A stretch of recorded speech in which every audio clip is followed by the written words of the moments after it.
तो you are always there for them when they call you, and the worst thing is they say you're still there when they don't even call you. ये आप मेरे director के बारे में भी कहते हैं कि मैं मुसीबत में हो तू आया कर, जब मैं राहत में हो तो तू क्यों आता है यार हर टाइम। ये ख़ैबाने राहत का जिक्र नहीं है क्योंकि अच्छा खैर तो फिर आपने just one question, where did the journey start? मैंने आपका इंटरव्यू देखा था आपको, जब आपने कहा जी मैं देखता था राइटर आया तो मैं राइटर के साथ बैठ जाता था, डायरेक्टर आया मैं डायरेक्टर के साथ बैठ जाता था, लाइटमैन आता था मैं लाइटमैन के साथ बैठ जाता था। पूछने का बहुत शौक था, कीड़ा करने का बहुत शौक। हाँ हाँ। एक्चुअली पता है मैं बताऊँ, Your mother has been an artist of excellence, but did you inherit this from her? I think both my parents are artists, so painters, तो वो एक DNA में तो है ही। But I did not know because I was not very good at drawing. तो मैं साहब लगा यार पेंटर तो नहीं बन सकते शायद, या पता नहीं बनेंगे तो बहुत मेहनत करनी पड़ेगी, तो है तो कुछ आर्ट का ही चक्कर अंदर कीड़ा, लेकिन कौन सा वाला है ढूंढना पड़ेगा। तो मैंने ग्राफिक डिज़ाइन चूज़ किया। जर्नी बड़ी जल्दी शुरू हो गई थी। हाँ 17 पे ही, 17 ईयर्स ओल्ड। तो मैंने साहब लगाया बस यार आर्ट करते हैं, कोई बिजनेस से दिमाग चलता नहीं है, हमें पता नहीं है अबले अलिफ बे पे पैसे की। अकाउंट्स में हमेशा फेल होता मैं, कॉमर्स में पास था सब्जेक्ट ओ लेवल्स में, उसमें मेरे को अच्छे नंबर आए नहीं। तो मैंने साहब लगाया कि यार आर्ट दिमाग में होता है कुछ क्रिएटिव काम करने का, तो क्या करें।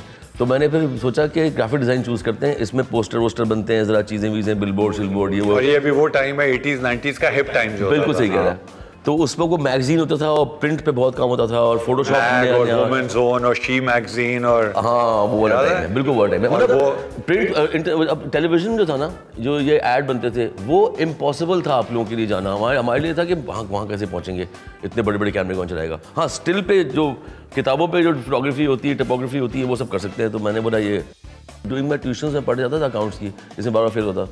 तो मैं ना बस स्टॉप पे खड़ा हुआ था, मैं बस लेता था गिजरी से U5, मैं बस स्टॉप पे खड़ा था, एक बंदा आया बड़ा स्मार्ट सा, कहता है एक्सक्यूज़ मी, मैं बोला कि जी, कह रहे हैं कि मेरा एक कार्ड है, मेरा नाम अरशद है, मैं एक मैगजीन एक चाहता हूँ मेंस क्लब।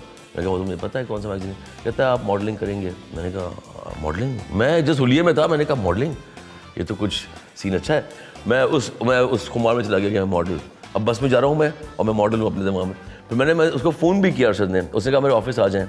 मैंने कहा हाँ मैं आता हूँ। तीन तलवार पर शॉन सर्किल पे पिंकी इब्राहिम उसके साथ हुआ। अच्छा मैं तो बिल्कुल, मैं तो स्कूल में था, मैं तो I not even care like for me. तो जब आप स्कूल में होते हैं, मेरा कोई मैच आ गया, पता नहीं क्रिकेट मैच आ गया, क्या आ गया, दोस्त आ गया, मैं भूल भाल गया, उसको टाइम दिया था मुझे आने का, मैं गया ही नहीं शॉन सर्किल वाले ऑफिस। और मैं बाद में ख्याल अरे मैं तो उस बंदे से मिलना था, शिट, बिकॉज अपने उस उम्र में अपने आप में आप मॉडल बन चुके होते हैं दिमाग में, किसी ने ऑफर कर दी बस आप बन चुके हैं, लेकिन अब आपको उससे मिलने की जरूरत नहीं। तो you started with graphic design, आपने के एडमिशन लिया? I applied to university in London after my O levels, और उन्होंने बोला अपना कुछ काम भेजो तुमने जो किया हुआ है। तो मैं कुछ काम भेजा, उनको पसंद आया, उन्होंने कहा ठीक है आपको एडमिशन देते हैं, but first just come around do a foundation course with us, then you can decide कि आपने कहाँ जाना है कहाँ नहीं। तो फाउंडेशन कोर्स में करने गया, वो फाउंडेशन कोर्स में मेरी इतनी दोस्तियाँ हो गई और इतना मैंने यूनिवर्सिटी के प्रोफेसर से, वो जो मेरा वो वाला कीड़ा नहीं होता कि हर डिपार्टमेंट में घुस गया, वहाँ पर वो जो मुझसे जो सीनियर्स थे उनसे उठना बैठना शुरू कर दिया, तो काफ़ी बड़े बड़े लोग दोस्त बन गए, मज़े के, एज में बड़े मतलब। तो बहुत कुछ सीखने को मिला, मेरे लिए आई ओपनिंग एक्सपीरियंस था। At the age of like 18 or 19 you go to London and you just go there, you like thinking you by yourself for 8-9 months, हाँ, of course for at least a year and a half। तो मैं वहाँ पर था, तो उसमें बारिश snowfall सब देखा, दोस्त बने, फिर वो की पार्टीज़ होती हैं वहाँ भी गए। अच्छा पाकिस्तानी जो है ना वो थोड़ा सा डिफरेंट होता है, वो एक ऐसी पार्टी में जहाँ पर सारे ड्रग्स चल रहे हैं और सब नाच रहे हैं और गोरे जिस तरह पार्टी करते हैं, स्टूडेंट्स जिस तरह करते हैं। तो वहाँ जाके आई फेल्ट, मुझे कल्चर शॉक हो गया एक। तो मैं कुछ भी नहीं किया, मैंने कोई चीज़ को हाथ नहीं लगाया, मैं डर गया।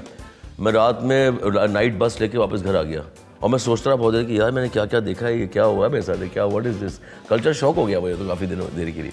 तो उस फन वो अभी तक आपके कल्चर शॉक में देख रहा हूँ, ख़त्म नहीं हुआ। नहीं अब तो हम खुद कल्चर है अब दूसरे शौक हो रहे हैं। कल्चर आप अंग्रेजी वाला, शौक उर्दू वाले।